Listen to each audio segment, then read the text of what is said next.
originally would have been.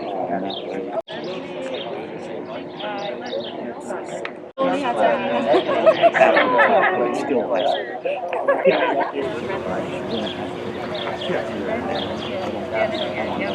Superintendent Ted Mancata.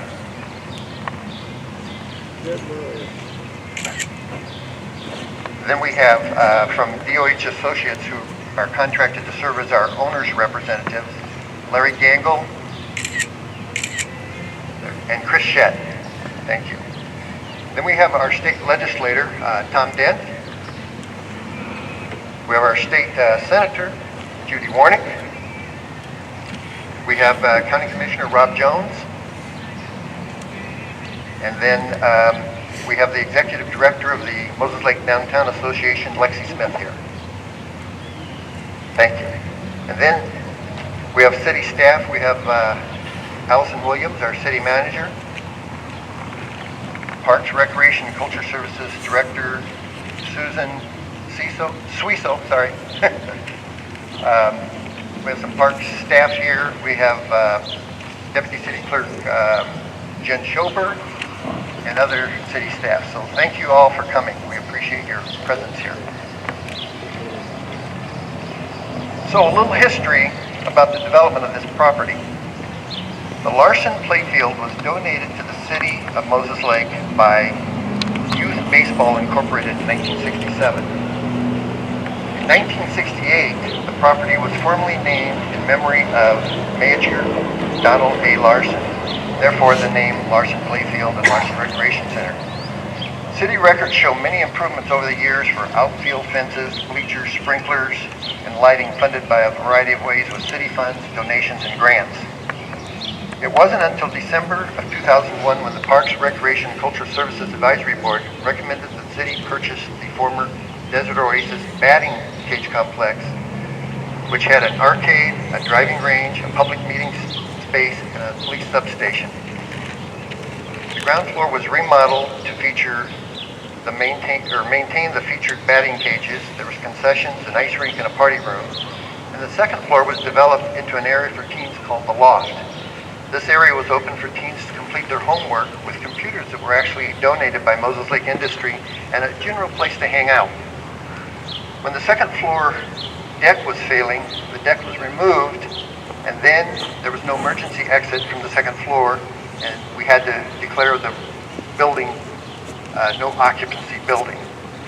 Then fast forward to 2016, and the park's comp plan vision started to come true when the City Council entertained an evaluation of the former building in 2018 that then was only being used for storage and ice skate rentals. Driftmeyer architects were then hired to deliver a feasibility study for remodel and repurposing the facility with classrooms, volleyball, pickleball courts, as well as a kitchen upgrade that would meet current health codes. The report came back with similar issues that were assessed when the building was purchased. It was not going to be cost effective to bring the building up to code for occupancy on the second floor. Driftmeyer was then commissioned to propose a design for a new recreation center. The total cost for the formal design and construction came in at $11,350,000. Council discussed the cost of building a new facility over a dozen meetings and then voted on March 9th of this year for staff to move forward in preparing a funding package for construction of the new facility. I'd like to quote Spencer Grigg and what he expressed to the council that night. He said, "You are making history tonight. I hope you will take to heart that you're doing this for the kids. Parks departments across the nation strive for social equity, and this is the kind of facility that accomplishes that. No matter what income level, race, or creed for access to exercise, this will have an impact on the current problem with childhood obesity and diabetes.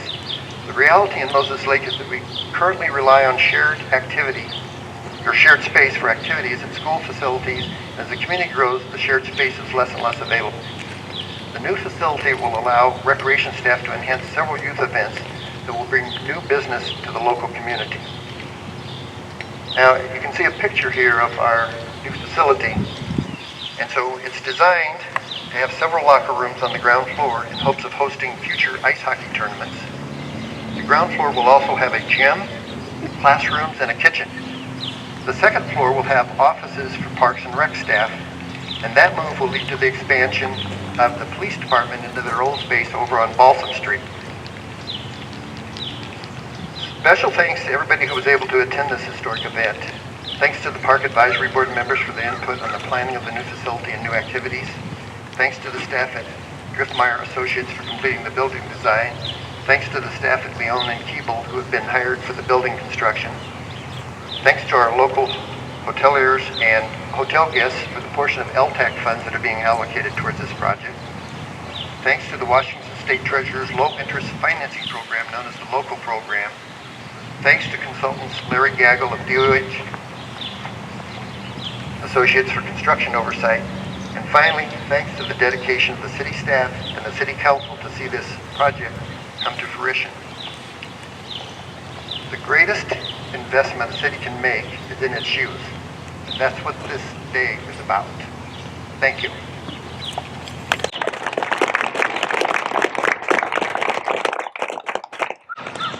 Yeah, we're going to move over here for a photo op with the council members and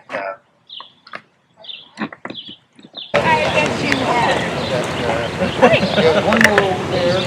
Yeah, there's one there, there's one more here, and there's one here. Yeah. You want me to?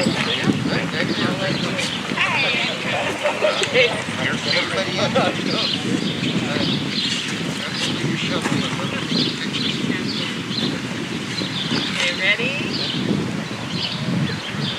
One, two, shovel.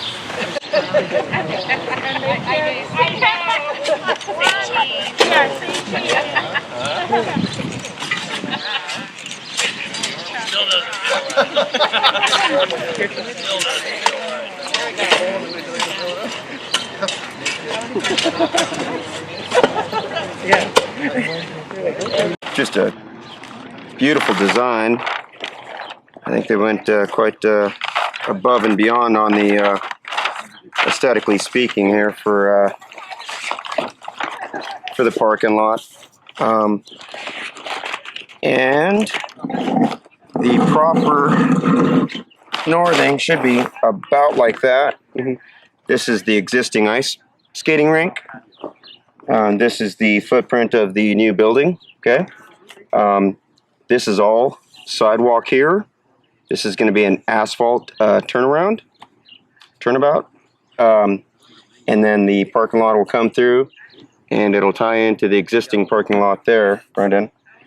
This is Wall Street behind us here where these homes are at. These are the homes. These represent the homes behind us. As you drive down, this is called a hammerhead, if I'm not mistaken. We'll have a hammerhead turnaround here, and you can drive out. Lots of sidewalks here, and then access to the BMX park. So, in short order, everything's being tied in into one, if you will. You've got the ice skating rink, the new rec center, and then the BMX park. So, I think it's going to be great for the community. That's my take on it. And then do you have a timeline? Yes, timelines are right here.